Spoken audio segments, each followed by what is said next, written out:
Guys, welcome back to my channel. त आज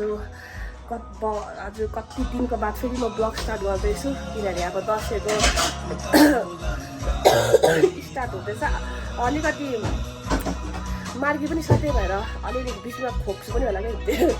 त आज सबैजनाको घरमा त स्टार्ट भइसक्यो दसैँको सबै तयारी पनि गरिसक्यो होला, सफाइ पनि गरिसक्यो होला। हामी चाहिँ आज मात्रै स्टार्ट गर्दैछौँ किनभने हाम्रो चाहिँ गाउँमा गोली हुनुले गर्दाखेरि हामी चाहिँ एकदम बिजी भएको थियौँ। गोलीले गर्दाखेरि हिजो मात्रै सक्यो, त्यही भएर अब फेरि ग्याप छ। त्यहाँदेखि दसैँ सकेपछि मात्रै फेरि गोली छ, त्यही भएर आज मात्रै हामी चाहिँ घरको सफा गर्दैछौँ। त आज हामी चाहिँ घरको सफा के गर्दैछौँ भन्दाखेरि फर्स्ट स्टार्टिङ त हाम्रो नेपालीको एकदम किम्ती चिजै हामी टल्काउँदैछौँ। अब यहाँनिर यो सबै भाँडाहरू मम्मीले यहाँ निकाल्दैछ। अब यो सबै टल्काउनु पर्ने, भगवान् कहिले सक्ने टल्काएर। बिचरा अब मम्मी र मेरो चाहिँ आज हातहरू एकदम हतु नै हुने रहेछ। अब दसैँ आउनु पनि 2 दिन मात्रै रह्यो, 2-3 दिन मात्रै रह्यो। त्यही भएर आज नै सकिहाल्नु पर्ने सबै सफा गरेर भनेर चाहिँ हामी चाहिँ प्लान गरिरहेको छौँ, सोचिरहेको छौँ। तर अब कतिको सक्छ पनि थाहा छैन। फेरि दिनले पनि यस्तो दिमाग खराब होइन हो। हिजोसम्म यस्तो दामी घाम लागिरहेको थियो,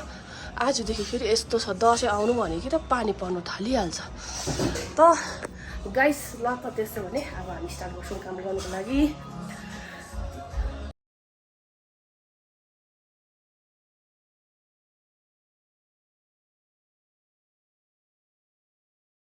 ल त यहाँनिर हामीले अब स्टार्ट गऱ्यौँ होइन। त अब मम्मीले स्टार्ट गर्दैछ यहाँनिर। अब फेरि म आएर एकछिन हेल्प गर्छु मम्मीलाई। अन्त यहाँ हेर्नुहोस् यत्तिकै स्पिड हाम्रो हात चलेर है। हाम्रो दिनभरिमा त हामीले कति चाहिँ काम गर्थ्यौँ होला। हेर्नु यसरी स्पिडमा हुनु नि हाम्रो काम जहिले पनि कति मजा आउँथ्यो होला। फेरि यता पछाडि अलिअलि गाना सुन्दै हामीले गर्दै थियौँ कि फेरि त्यहाँनिर गानाहरू हालेपछि फेरि के भन्छ कुनै के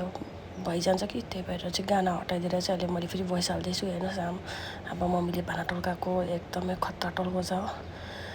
हेर्नु सक्नुहुनेछ। अब म आएर चाहिँ अब मम्मीलाई हेल्प गरेको, तर म चाहिँ बिचमै आधामै उठिहालेँ, सकिनँ म त। त्यो हेर्नुहोस् हाम्रो कति चाहिँ दुःख हुँदो रहेछ, कति चाहिँ मिहिनेत गर्नुपर्दो रहेछ। यो भाँडा टल्काउनुमा जतिको साह्रो चाहिँ केही लागेन मलाई चाहिँ। हेर्नुहोस् कति मिहिनेत गर्नुपर्ने आम्मामा। मलाई त यति साह्रो हात दुखिरहेको छ अहिले पनि मेरो त यो घोटेकोले गर्दाखेरि। जति यसलाई घोटे त्यति टल्किन्छ, त्यही भएर सबै तागतकै खेल रहेछ यसमा चाहिँ। हत्तु नै भयो आज चाहिँ भाँडा टल्काउनुले गर्दाखेरि। त अहिले हामी यति टल्काइसक्यौँ होइन, यसको पलिस गरिसक्यौँ। यहाँनिर चाहिँ मम्मीले गरेको यिनीहरू चाहिँ, यता चाहिँ मैले गरेको हो। यहाँ चाहिँ अँध्यारो भएर कि देखेको छैन, यस्तो दामी टल्किने आमा गाइस हेर्नुहोस् त, मलाई देख्दैछ अन्त। अब यहाँ फेरि अझै मम्मीले गर्दैछ। अझै छ यहाँ यो प्लेटहरू भयो, यो भयो, अझै यिनीहरू पनि छ कति हो कति। यसरी टल्काउनुपर्छ नि त हो गाइस। आमा हेर्नुहोस् त मिहिनेत कति छ। नारीमा हुनु पर्यो, नारीमा भाँडा टल्काउँछु भनेर मात्रै हुँदैन, यहाँ मात्रै बसेर हुँदैन। त्यही त म त गाइस टल्काउँदै मेरो त साइनस छ, त्यो माथि साइनसले गर्दाखेरि यस्तो साह्रो पाऱ्यो कि मास्क लगाएर गर्दा पनि भएन मलाई। म चाहिँ हत्तु थाकेर अब बसेको, सक्दिनँ अब म चाहिँ टल्काउनु, किनभने मलाई एकदमै ज्यादा पिनास साह्रो पाऱ्यो। अब यो सकेपछि मात्रै आधा मतलब 80% काम सकेको जस्तो हुन्छ हो। अरू त टल्काउनु पर्दैन, त्यस्तो साह्रो पर्दैन। यो जतिको डरलाग्दो काम केही छैन। यो जतिको टल्काउने चाहिँ यो, त्यही भएर दसैँ दिवालीमा चाहिँ सबभन्दा मेहनतको चिजै यही हो हाम्रो नेपालीको। फेरि आमा यो नभई नहुने अरे फेरि हो के हो, काँसन तापन बिना हुँदैन भन्छ। म त त्यही भएर मम्मीलाई भनेको स्टिलको थालहरू प्लास्टिकको थालहरू राख्नुपर्छ अब भन्दै गरेको। मम्मी टल्काउनु पनि नपर्ने है, त्यही त खरानी लगाएर टल्काइदिनु पर्यो नि। यो त अब नारीमा मासी हुनु पर्यो, नारीमा मासु र प्लस पिनास हुनु भएन। अन्त पर मैले यो टिस्यु पेपरहरू यति साह्रो राखिरहेको छु, पुसेर म चाहिँ यस्तो साह्रो हत्तु भयो। एउटा टल्किने एउटा नटल्किने टल्किन्छ एउटा मजाले। आयो हत्तु भयो गाइस, म चाहिँ एकदमै हत्तु भएँ, सकेन, साह्रै पाऱ्यो मलाई चाहिँ हो। भाडा टर्काउनु पनि साह्रो छ त्यही माथि सर्दी लागिरहेछ यो दसैँको टाइममा चाहिँ किन चाहिँ सर्दी चाहिँ लागेको कुनी त गाइस हेर्दै गर्नुहोस् होइन नि आइज मेरो बानु कहाँबाट आएको त चाहिँ टप परिहालेर के भन्दैछ हौ कुखुराहरू चाहिँ यहाँनिर चाहिँ हाम्रो यसको नाम चाहिँ थोत्रे हो किन भन्नुहुन्छ भने चाहिँ हेर्नुहोस् अब यसको पखेटाहरू यहाँनिर हेर्नु सक्नुहुनेछ हो यस्तो भएछ यसलाई चाहिँ 3 पल्ट एट्याक गरेको कि गाइस तर यो चाहिँ नि यसको आयु चाहिँ यति साह्रो लामो रहेछ कि अहिलेसम्म बाँचेछ यसको त्यही भन्दा नामै थोत्रे राखिदिएको अन्त यहाँनिर हाम्रो सुनको भाले आइजाऊ कालो आइज माथि आइज अन्त यहाँनिर चाहिँ हेर्नु सक्नुहुनेछ काँक्राहरू फलिरहेको छ हाम्रो चाहिँ हो तर अब के गर्नु काँक्रा खानु भएको छैन यस्तो दामी भएको बेलामा खानै पाउँदैन हो सर्दीले हत्तु हामीलाई मात्रै होइन गाइस मेरो म्याउलाई पनि भएको छ तपाईँले कसैले सजेस्ट गर्नु न बिरालोलाई के दबाई दिनु भनेर हेर्नु न यहाँ नाकहरू यस्तो भइरहेछ हो ला है ए जुगाले खाएछ कि म त तर्से पनि खुनै खुन भएर जुगाले पो खाएछ छि खै जुगा अब कता गयो यसले चाहिँ फेरि यो बिरालोहरूले चाहिँ जुगा चाहिँ यति साह्रो लिन्छ कि खै पुसौँ म कहिलेकति जुगाले खाएर मलाई पनि त डर लागेन हो मैले चाहिँ हामीले खाने दबाई दिँदैछु यसलाई तर त्यस्तो जाति भएको छैन बिरालोलाई धरि मार्गीले साह्रो पारिरहेछ हेर्नु न यस्तो भइरहेछ हो गाइस बल्ल बल्ल अलिक दिन उक्रे घामहरू लाग्छ जस्तो छ भगवान् घाम लागिदियोस् है यस्तो भइदिनु पो पर्छ अन्त अहिले चाहिँ यस्तो भइरहेको छ हाम्रोतिर मौसमहरू साला दामी भएर देखिरहेको रहेछ अघि त डुम्बो न डुम्बो भइरहेको अहिले निकै राम्रो भयो हो यस्तो भइरहेछ अब ऊ पारितिर हाम्रो चाहिँ सिक्किम भन्ने जग्गातिर चाहिँ यस्तो डर ल्यान्डस्लाइड भइरहेको छ थ्याङ्कफुल्ली हाम्रोतिर चाहिँ गएको छैन हो यस्तो डरलाग्दो उतातिर चाहिँ यस्तो डरलाग्दो माथिदेखि तलसम्म नै झरिरहेको छ हाम्रोतिर चाहिँ गएको छैन नजाओस् पनि भनेको पानी नपरेको निकै दिन भयो पानी पनि नपरोस् अब यहाँबाट देख्नुहुन्छ भने त्यो पारि देख्नु हुँदैछ यस्तो राम्रो जान्छु यत्रो माथिबाट तल खोलासम्म गएको छ हेर्नु त्यहाँदेखि उतापट्टि पनि छ एकछिनै देख्दैछ यहाँ देख्छ यहाँबाट त्यस्तो देख्दैन ए देख्दो रहेछ त्यसकै छेउमा हेर्नु न फेरि यहाँ त लासे पनि गएको फेरि योपालि पनि गयो उयो पारिपट्टि फेरि अर्कोपट्टि पनि गएको छ यस्तो डरलाग्दो अन्त हाम्रोतिर चाहिँ खोलाहरू बढेर यस्तो भइरहेको छ है यस्तो पानी खोला बढेर तँ चाहिँ कहाँ गएको म त कहीँ गएको होइन है म हिँड्नु हुँदैन नि अब उहाँ पनि हिँडिहाल्छ आइज म त गएको आइज म त यताउता हिँडेकै त कुदिहाल्छ अन्त यस्तो छ त हाम्रोतिर चाहिँ लोकल करेला भन्छ यसलाई अहिलेसम्म फलेको छैन फल्नु चाहिँ हो त्यहाँदेखिको इस्कुसहरू भइरहेको छ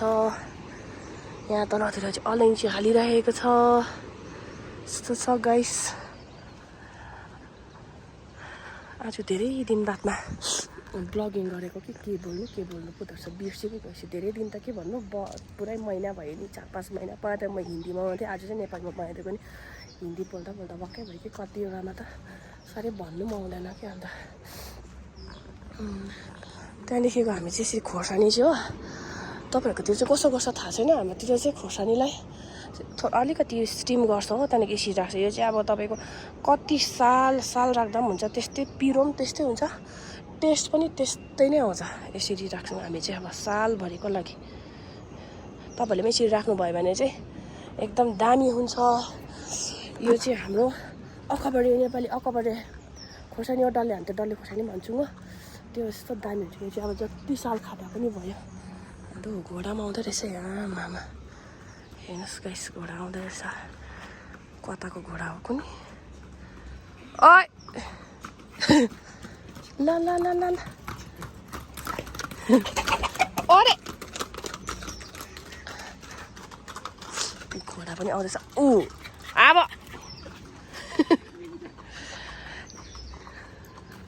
के गन्ध पायो यसले के रहेछ बहिनी के रहेछ खै के हो छिटो पक्री यसलाई को भन्दैछ कि स्याहार्नु गर्दैन ल खै खै खै खै खै खै खै खै ल को रहेछ को छिटो छिटो छिटो को खै खै खै ढुङ्गाले यहाँ बहिनी यहाँ खै खै खै खै ढुङ्गाले नहिकाउनु भन्छ साला गइने यो चाहिँ गाइस जहिले पनि मलाई थाहा हुँदादेखिको सानोदेखिको मैले जानेको कि यसरी यो डोनटवाला भैयाहरू आएर चाहिँ यसरी केक दिइरहेको उनीहरूले दसैँको आउने टाइममा हो तपाईँहरूकोतिर पनि यसरी दिन्छ कि दिँदैन गाइसहरू हाम्रोतिर त जहिले पनि यस्तै हुन्छ हरेक साल मैले थाहा भएकोदेखिको उनीहरूले यो दसैँमा चाहिँ दिइरहेको छ त्यहाँदेखि बादमा दसैँ सकेर चाहिँ फेरि यसको पैसा लिनु आउँछ त्यति बेला चाहिँ अब तपाईँले कसरी कोटा दिनुहुन्छ तपाईँकै इच्छा अब उनीहरूले भन्दैन यति हो भनेर 50 रुपियाँ दिनुहुन्छ कि 100 रुपियाँ जति दिनुहुन्छ कि त्यो तपाईँकै मर्जीले दिनु उनीहरूले भन्दैन कि दाम यति हो भनेर यो चाहिँ जस्तै अब हामीले नेपालीहरूले टिका लगाउँछ नि त्यस्तै खालको टाइपको उनीहरूले गर्छ जहिले पनि दसैँभन्दा 2 दिन 3 दिन अगाडि आएर उनीहरूले चाहिँ दिइरहेको छ त्यहाँदेखि दसैँको बादमा फेरि आउँछ पैसा उठाउनु त्यति बेला आफ्नै मर्जीले दिँदा पनि हुन्छ गाइस यो चाहिँ जहिले पनि यस्तो देख्दाखेरि मलाई जहिले पनि मेरो पहिलाको याद आउँछ क्या हामी यस्तो खाएकोहरू याद आउँछ लिएर आइहाल्यो हो अब यसलाई काटेर पनि खाइदिइहाल्नु न दसैँको भाग त्यो पनि हामीले आँटाले बनाउँछ केले बनाउँछ थाहा छैन त्यो चाहिँ मलाई हो निकै स्ट्रङ हुन्छ यो चाहिँ जति बासी भयो त्यति मिठो हुन्छ बिहान चियासँग खानु टेस्ट गरिदिनु कस्तो भएको रहेछ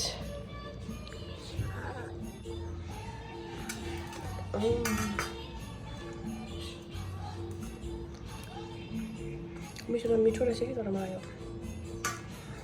के अरे के हालेको चाहिँ मन पर्दैन प्लेन चाहिँ मनपर्छ अहिले गाइस बल्ल बल्ल सक्यो 2 घन्टा टक्कै लाग्यो यति टल्काउनुको लागि आम्मा यति साह्रो मेहनत बाप्रे बाप्रे हैट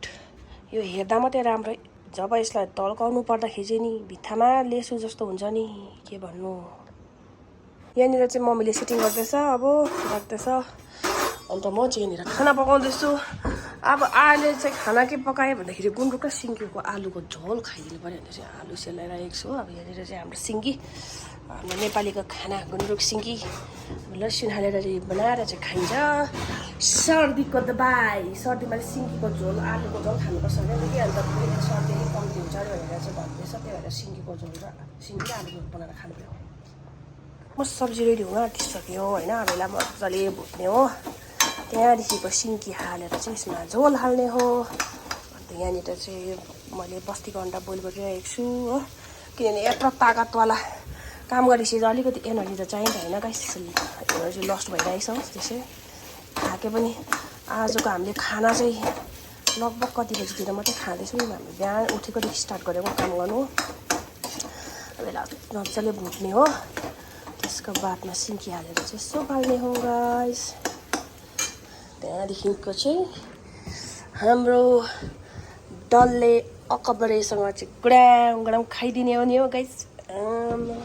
खै अन्त हाम्रो मम्मीको काम चाहिँ कति सक्नु भएछ देखि ओ सक्दी काम यिनीहरू चाहिँ भित्र राख्दै यस्तो टल्काएर यहाँ जग्गा भएन यता स्पेसै छैन हौ सबै सानो भएछ हाम्रो भाडा राख्ने भोलि पछि धनी भएर चाहिँ म ठुलो दराज बनाइदिनु पऱ्यो मम्मीलाई तर अब त्यो धनी चाहिँ कहिले हुनुपर्ने हो गाइस त्यो चाहिँ थाहा छैन त गाइस अहिले चाहिँ म फ्रेस पनि भइसक्यो नुहाइधुवाइ पनि सकिसक्यो हाम्रो काम पनि सकिसक्यो त्यही भएर आजको ब्लग चाहिँ म यतिमा एन्ड गर्छु फेरि भेट्छ होला अग्लो ब्लगमा अब त एकैचोटि ब्लग त दसैँमा बनाउनुपर्छ होला हो त्यही भएर इन एडभान्स सबैजनालाई ह्याप्पी दसैँ मेरोबाट र आज फुलपाती पनि रहेछ र ह्याप्पी फुलपाती सबैजनालाई भन्दै आज यतिमै म समाप्त गर्छु फेरि भेट्छु अर्को ब्लगमा बाई बाई